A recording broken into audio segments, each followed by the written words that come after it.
Әубәкір Дастанұлы.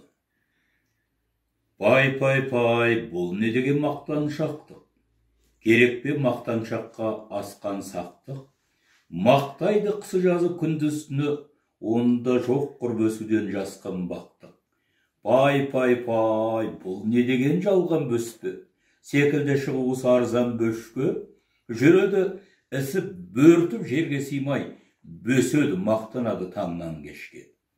Мақтайды ұйықтап жатып ояу жүріп, шіркінде күлкілі барау қылық, атағын аспан қатып асқақтатар, кей жерде арылмаған көк ауып балақ.